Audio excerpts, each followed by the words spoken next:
നിനക്ക് പറ്റിയ പരിപാടിയല്ല. നീ നല്ല 4 ലക്ഷം രൂപ സാലറി വാങ്ങിച്ചുകൊണ്ടിരുന്ന ആളല്ലേ, നിർത്തിക്കൂടെ? എന്തിനാ നിനക്ക് പറ്റാത്ത പണി പോകുന്നത്? പ്രോഡക്റ്റുകൾ സെറ്റ് ചെയ്യാൻ പറ്റുന്നില്ല, ടീമിന് സാലറി കൊടുക്കാൻ പറ്റുന്നില്ല, വളരെ കഷ്ടപ്പാട്.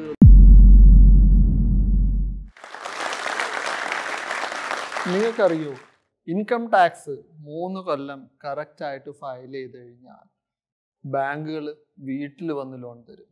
അതേപോലെ തന്നെ GST 3 കൊല്ലം കറക്റ്റായിട്ട് ഫയൽ ചെയ്ത് കഴിഞ്ഞാൽ കൊളാട്രൽ ഫ്രീ ലോണും ബാങ്കുകൾ വീട്ടിൽ വരും. ഈ ഇൻഫോർമേഷൻ നിങ്ങൾക്ക് എത്ര പേർക്ക് അറിയാം? അതുപോലെ എങ്ങനെ GST ഫയൽ ചെയ്യുക, എങ്ങനെ ഇൻകം ടാക്സ് ഫയൽ ചെയ്യുക എന്ന് എത്ര പേർക്ക് അറിയാം? ഇത് അറിഞ്ഞിരുന്നെങ്കിൽ നിങ്ങൾക്ക് അറിയാവുന്ന പലവരുടെയും ലൈഫിൽ ബിഗ് ചേഞ്ച് നിങ്ങൾക്ക് വരുത്താൻ പറ്റുമായിരുന്നു. നമസ്കാരം, എൻ്റെ പേര് സഹദ്. ഞാൻ സ്കില്ലിങ്ങിലെ ഒരു ഓൺട്രപ്രണറാണ്. എൻ്റെ കമ്പനിയുടെ പേര് എനർജി ഇന്ത്യ, അതുപോലെ തന്നെ EME എഡ്യൂക്കേഷൻ. ഞാൻ എൻ്റെ കരിയർ സ്റ്റാർട്ട് ചെയ്തത് വിപ്രോ എന്ന് പറഞ്ഞ MNCയിൽ കൺസൾട്ടൻ്റ് ആയിട്ടാണ് സ്റ്റാർട്ട് ചെയ്തത്. ആ കരിയറിൽ വർക്ക് ചെയ്യുമ്പോൾ തന്നെ എൻ്റെ ഒരു വലിയ ആഗ്രഹമായിരുന്നു ഒരു ഓൺട്രപ്രണർ ആവുക എന്നുള്ളത്.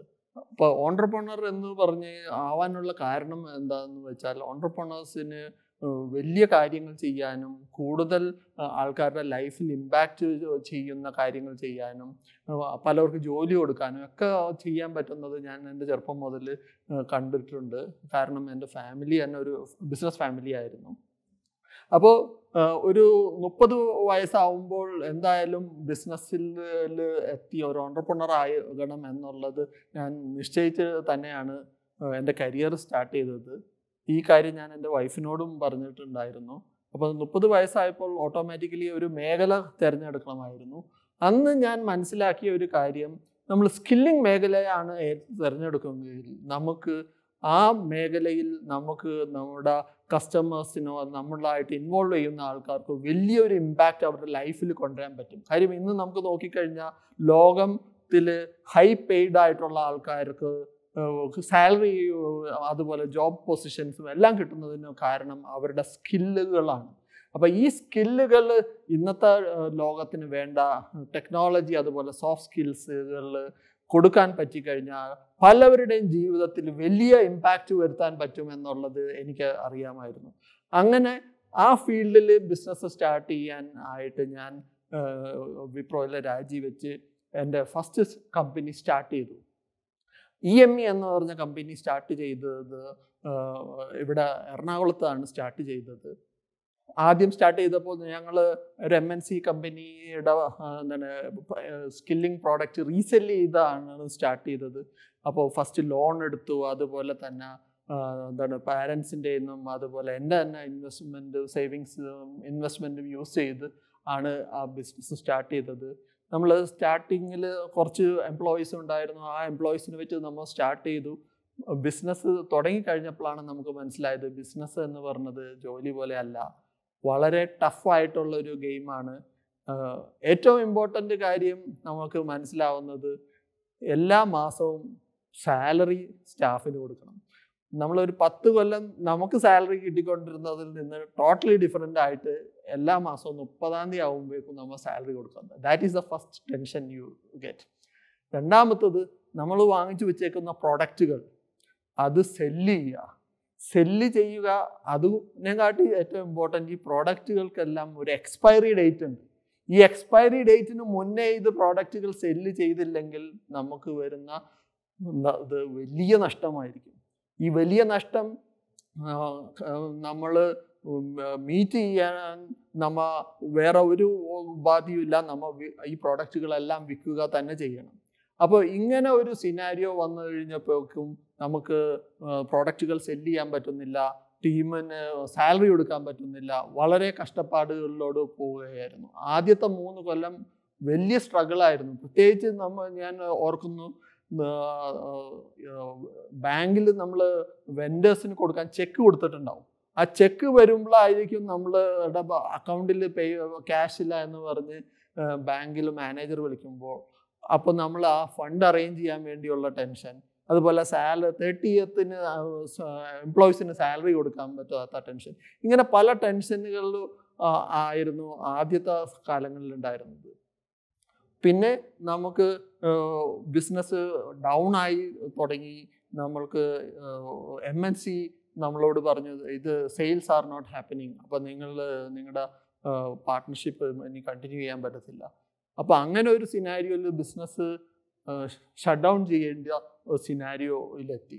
ബിസിനസ്സിൻ്റെ 3-ാമത്തെ വർഷമായപ്പോഴേക്കും ഗോയിങ് ഗെറ്റ് റിയലി ടഫ്. നമുക്ക് മുമ്പോട്ട് പോകാൻ വളരെ ബുദ്ധിമുട്ടാവുന്ന ഒരു സിനാരിയോ വന്നു. പ്രത്യേകിച്ച് നമ്മുടെ ബാങ്കിൽ നിന്ന് സപ്പോർട്ട് ലഭിക്കുന്നില്ല, വെൻഡേഴ്സിൽ നിന്ന് പ്രോഡക്റ്റ് ലഭിക്കുന്നില്ല, എംപ്ലോയീസിന് സാലറി കൊടുക്കാൻ പറ്റുന്നില്ല. അപ്പോൾ പല ആൾക്കാരും നമ്മളെ വന്ന് ഉപദേശിക്കാൻ തുടങ്ങി, ഈ പരിപാടി നിനക്ക് പറ്റിയ പരിപാടിയല്ല, ഇത് ബിസിനസ്സുകാരനാവാന്ന് പറഞ്ഞു കഴിഞ്ഞാൽ ഭയങ്കര ഷ്രൂഡായിരിക്കണം, ഭയങ്കര കണ്ണിങ് ആയിരിക്കണം, നിനക്ക് പറ്റിയ പരിപാടിയല്ല, നീ നല്ല 4 ലക്ഷം രൂപ സാലറി വാങ്ങിച്ചുകൊണ്ടിരുന്ന ആളല്ല, എന്തിനു ജോലി കളഞ്ഞ് ബിസിനസ് ചെയ്യാൻ വന്നു, ഇത് ബിസിനസ് നിർത്തി പഴയ ജോലിക്ക് പോയി കഴിഞ്ഞാൽ അതേ സാലറി തന്നെ നിനക്ക് ഇനിയും കിട്ടും, ആ മിഡിൽ ഈസ്റ്റിലായ കാരണം ആ അതേ സാലറി അതേ പൊസിഷൻ ഇപ്പം തന്നെ ലഭിക്കും, എന്തിനാ ഇങ്ങനെ ബുദ്ധിമുട്ടുന്നത്, ഇത്ര കഷ്ടപ്പെടുന്നത് എന്തിനാ, ഈ പരിപാടി നിർത്തൂ എന്ന് പറയാൻ ഒരു 100 പേരെങ്കിലും ഉണ്ടാവും. നമ്മൾ കാണുന്നത്, നമ്മൾ ബുദ്ധിമുട്ടിലാവുമ്പോൾ ആരെങ്കിലും ഹെൽപ്പ് ചോദിക്കുമ്പോൾ ആൾക്കാർ ഹെൽപ്പല്ല തരുന്നത്, നമുക്ക് അഡ്വൈസ് തരും. അത് അഡ്വൈസ് തരുന്നതും ഇതുപോലെ നിങ്ങൾ നിർത്തിക്കൂടെ, എന്തിനാ ഇങ്ങനെ നിനക്ക് പറ്റാത്ത പണി പോകുന്നത് എന്നുള്ളത്. അപ്പോൾ ഇതുപോലത്തെ പ്രതിസന്ധികൾ വരുമ്പോൾ നമ്മൾ മുമ്പോട്ട് പോകാനുള്ള ഒരു ദൃഢനിശ്ചയം നമുക്ക് വേണം. കാര്യം എവിടെ പ്രതിസന്ധി വന്നാലും ആ പ്രതിസന്ധികൾക്ക് അപ്പുറം ഒരു വലിയ വിജയം നമ്മളെ കാത്തിരിപ്പുണ്ട്. ആ വിജയത്തിലെത്താൻ വേണ്ടി നമ്മൾ പതുക്കെ മുമ്പോട്ട് നമ്മുടെ കാലുകൾ മുമ്പോട്ട് പോയിക്കൊണ്ടിരിക്കണം.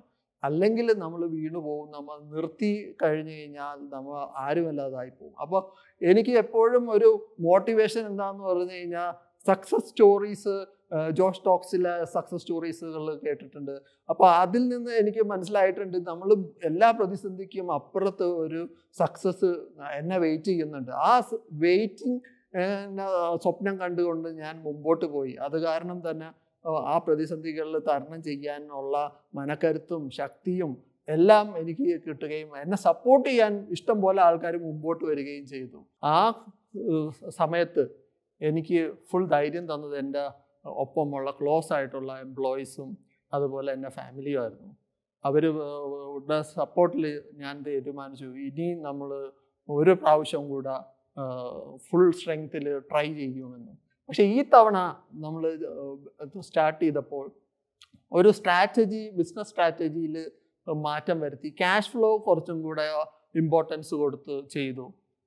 അപ്പോൾ ഈ ക്യാഷ് ഫ്ലോ ഇമ്പോർട്ടൻസ് കൊടുത്തുകൊണ്ട് തന്നെ നമുക്ക് കൂടുതൽ ചെറിയ കസ്റ്റമേഴ്സിലോട്ട് ഞങ്ങൾ ഇറങ്ങിച്ചെല്ലുകയും അവരെ സക്സസ്ഫുൾ ആക്കുക എന്നുള്ള രീതിയിൽ അവർക്ക് ക്യാഷ് ഫ്ലോ ഉണ്ടാക്കുന്ന സ്കീമുകൾ ഉണ്ടാക്കുകയും ചെയ്ത് നമ്മൾ ബിസിനസ് സ്റ്റാർട്ട് ചെയ്തു. അപ്പോൾ അങ്ങനെ പതുക്കെ ക്യാഷ് ഫ്ലോ വരാൻ തുടങ്ങുകയും നമ്മുടെ കമ്പനിയിൽ സെയിൽസ് നമ്പേഴ്സ് വരികയും ചെയ്തു. ഈ സമയത്താണ് എനിക്ക് മനസ്സിലായത്, നമ്മുടെ പ്രോഡക്റ്റുകൾ നമ്മുടെ കസ്റ്റമേഴ്സിന് സെല്ല് ചെയ്യുമ്പോൾ അവർ സക്സസ്ഫുൾ ആവുകയും അതേപോലെ തന്നെ നമുക്ക് വെൻഡേഴ്സ് ആയിട്ട് ഉള്ള ആൾക്കാരും അതുപോലെ നമ്മളുടെ എംപ്ലോയീസ് ഇവരെല്ലാവരും സക്സസ്ഫുൾ ആയാൽ മാത്രമേ നമ്മൾ ആസ് എൻ ഓൺട്രപ്രണർ സക്സസ്ഫുൾ ആവുകയുള്ളൂ എന്നുള്ള ഒരു ഇമ്പോർട്ടൻറ്റ് മെസ്സേജ് എനിക്ക് മനസ്സിലാവുകയും ആ മെസ്സേജിൽ പിന്നെ ഫോക്കസ് ചെയ്താണ് ഞാൻ ബാക്കിയുള്ള ഇത് ചെയ്തത്. പിന്നെ അടുത്തതായിട്ട് ഇമ്പോർട്ടൻ്റ് ആയിട്ട് ചെയ്തത് ഒരു വലിയ സെയിൽസ് ടീമിനെ ഡെവലപ്പ് ചെയ്യേണ്ടി വന്നു. ആ വലിയ സെയിൽസ് ടീം പല സെഗ്മെൻ്റ് ആയിട്ടുള്ള കസ്റ്റമേഴ്സിനെ ഫോക്കസ് ചെയ്ത് വർക്ക് ചെയ്യാൻ അവരെ ഏൽപ്പിക്കുകയും അതുപോലെ ഒരു ഡെഡിക്കേറ്റഡ് ഒരു ഹൈ ടിക്കറ്റ് സെയിൽസ് ടീമിനെ വെച്ച് വലിയ പ്രൊജക്റ്റുകളും അതുപോലെ തന്നെ വലിയ കസ്റ്റമേഴ്സിനെയും ഫോക്കസ് ചെയ്യാനുള്ള ടീമും ഉണ്ടാക്കി അങ്ങനെയും ഫോക്കസ് ചെയ്തു. അങ്ങനെ നമ്മൾ നമ്മുടെ ഫീൽഡിൽ ലാർജസ്റ്റ് സെല്ലിംഗ് കമ്പനി ആയി മാറി. അതും 5 ഇയേഴ്സിൽ നമ്മൾ ഏറ്റവും കൂടുതൽ ലൈസൻസ് സെല്ല് ചെയ്യുന്ന കമ്പനി ആയിട്ട് മാറി. ഈ സമയത്ത് തന്നെയാണ് എനിക്ക് മനസ്സിലായത് നമ്മുടെ കസ്റ്റമേഴ്സിന് MNC പ്രോഡക്ട്സ് കൂടാതെ നമ്മുടെ രാജ്യത്തുള്ള പ്രോബ്ലംസ് സോൾവ് ചെയ്യാൻ വേണ്ടിയുള്ള പ്രോഡക്റ്റുകളും ഇവിടെ വേണമെന്നുള്ള ഒരു റിക്വയർമെൻറ്റ് വന്നു. പ്രത്യേകിച്ച് കുട്ടികൾ അക്കൗണ്ട്സ് അതുപോലെ ടാക്സേഷൻ പഠിക്കുന്ന കുട്ടികൾക്കൊന്നും പ്രാക്ടീസ് ചെയ്ത് പഠിക്കാനുള്ള ഒരു ഓപ്ഷനും രാജ്യത്തുണ്ടായിരുന്നില്ല. ഈ ഓപ്ഷൻസ് നമ്മൾ ഡെവലപ്പ് ചെയ്യാൻ തീരുമാനിക്കുകയും ഈ പ്രോഡക്റ്റ് നമുക്ക് ഓൾ ഇന്ത്യ ലെവലിൽ ഒരു ഡിമാൻഡ് ഉണ്ടെന്ന് മനസ്സിലാക്കുകയും ചെയ്തപ്പോൾ ഞങ്ങൾ അതിനു വേണ്ടി ഒരു ടീമിനെ ഉണ്ടാക്കാൻ തന്നെ തീരുമാനിച്ചു. കാര്യം അപ്പോഴേക്കും എനിക്ക് മനസ്സിലായിട്ടുണ്ടായിരുന്നു ടീമാണ് ഏറ്റവും ഇമ്പോർട്ടൻ്റ്. ഒരു ഓൺട്രപ്രണറിൻ്റെ സക്സസ് എന്ന് പറഞ്ഞു കഴിഞ്ഞാൽ അത് ഒരു ടീമാവണം. അപ്പോൾ ഇപ്പോൾ നമ്മൾ ചെയ്യുന്ന ഇത് ഒരു പ്രൊഡക്റ്റ് ഡെവലപ്മെൻറ്റ്, ഒരു OEM മോഡൽ ബിസിനസ്സാണ്. അപ്പം നമുക്ക് ആ പ്രോഡക്റ്റ് ഉണ്ടാക്കാൻ വേണ്ടിയുള്ള എക്സ്പെർട്ടീസ് നമ്മുടെ കയ്യിലില്ല. അപ്പം നമ്മൾ അതിനു വേണ്ടി ഒരു പുതിയ കമ്പനി രൂപീകരിക്കുകയും അതിൻ്റെ അകത്ത് പാർട്ട്നേഴ്സിനെ കൊണ്ടുവരികയും ആ പാർട്ട്നേഴ്സിനെ വെച്ച് നമ്മൾ എക്സ്പെർട്ടീസുള്ള ഡിഫറെൻറ്റ് ഏരിയയിൽ എക്സ്പെർട്ടീസുള്ള പാർട്ട്നേഴ്സിനെ കൊണ്ടുവന്ന് നമ്മൾ ആ ബിസിനസ് ഡെവലപ്പ് ചെയ്യും. ആ കമ്പനി പുതിയൊരു കമ്പനിയായി രജിസ്റ്റർ ചെയ്യുകയും ചെയ്തു. ആ കമ്പനിയാണ് എനർജി. എനിക്ക് ഇനി യുവ സംരംഭകരോട് പറയാനുള്ളത്, നിങ്ങൾക്ക് എന്തെങ്കിലും ഒരു പുതിയ പ്രൊഡക്റ്റോ സർവീസോ ചെയ്യുക അല്ല നിങ്ങൾ ശ്രമിക്കേണ്ടത്. നിങ്ങൾ സോഷ്യലായിട്ട് ഒരു വലിയ ഇമ്പാക്റ്റ് ആയിട്ട് ചെയ്യാൻ പറ്റുന്ന, നിങ്ങൾക്ക് ഒരു പോസിറ്റീവ് ഇമ്പാക്റ്റ് കൊടുക്കാൻ പറ്റുന്ന, ഒരാളുടെ ജീവിതത്തിൽ ഒരു വലിയ ചേഞ്ച് വരുത്താൻ പറ്റുന്ന ഒരു പ്രോഡക്റ്റോ സർവീസോ നിങ്ങൾ കൊണ്ടുവരികയാണെങ്കിൽ ആ പ്രോഡക്റ്റിലോട്ട് ആൾക്കാർ ഇങ്ങോട്ട് വരും. നമുക്ക് ഇൻബൗണ്ട് മാർക്കറ്റിങ്ങിൽ ലീഡ്സ് നമ്മളെ തേടി വരുന്ന പോലെ ആൾക്കാർ നമ്മളെ തേടി വരും. ജോസ്റ്റോക്കിൽ വരാൻ പറ്റിയത് എൻ്റെ വലിയ ഒരു സന്തോഷമാണ്. കാര്യം ജോസ്റ്റോക്സ് ലക്ഷക്കണക്കിന് ആൾക്കാരെ പ്രചോദിപ്പിക്കുകയും അവരെ മോട്ടിവേറ്റ് ചെയ്യുന്ന ഒരു പ്ലാറ്റ്ഫോമാണ്. ഈ പ്ലാറ്റ്ഫോമിൽ നിന്ന് തന്നെയാണ് എനിക്കും ഇത് ഇൻഫോർമേഷനും അതുപോലെ മോട്ടിവേഷൻ കിട്ടുകയും അതുപോലെ പ്രതിസന്ധികളിലും ബുദ്ധിമുട്ടുകളിലും അനുഭവിക്കുന്ന ആൾക്കാർക്ക് എപ്പോഴും ഒരു അടുത്തത് എന്ത് ചെയ്യാൻ പറ്റും, പോസിറ്റീവായിട്ട് എന്ത് ചെയ്യാൻ പറ്റും എന്നുള്ള ഇൻസ്പിറേഷൻ ലഭിക്കുന്ന പ്ലാറ്റ്ഫോമാണ് ഇത്.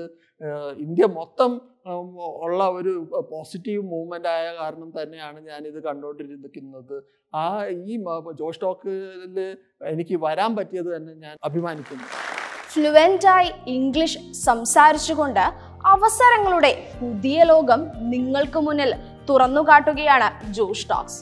പറഞ്ഞു വരുന്നത് ജോഷ് ടോക്സിന്റെ ഇംഗ്ലീഷ് സ്പീക്കിംഗ് ആപ്പിനെ കുറിച്ചാണ്. ഇതിൽ പ്രൊഫഷണൽസിനെ വെച്ച് തന്നെ നിരന്തരമായുള്ള സംവാദത്തിലൂടെ നിങ്ങൾക്ക് ലാംഗ്വേജ് സ്കിൽസ് ഇംപ്രൂവ് ചെയ്യാനും അതോടൊപ്പം തന്നെ നിങ്ങളുടെ കോൺഫിഡൻസിനെ ഉണർത്താനും ഈ ആപ്പ് സഹായിക്കും. കൂടാതെ ഡെയിലി ഗ്രാമർ ആൻഡ് വൊക്കാബുലറി ലെസൺസിനോട് കൂടിയ അൺലിമിറ്റഡ് ആക്സസ് കൂടി നിങ്ങൾക്ക് ലഭിക്കുന്നതാണ്. So download the app now. Link is in the comment box.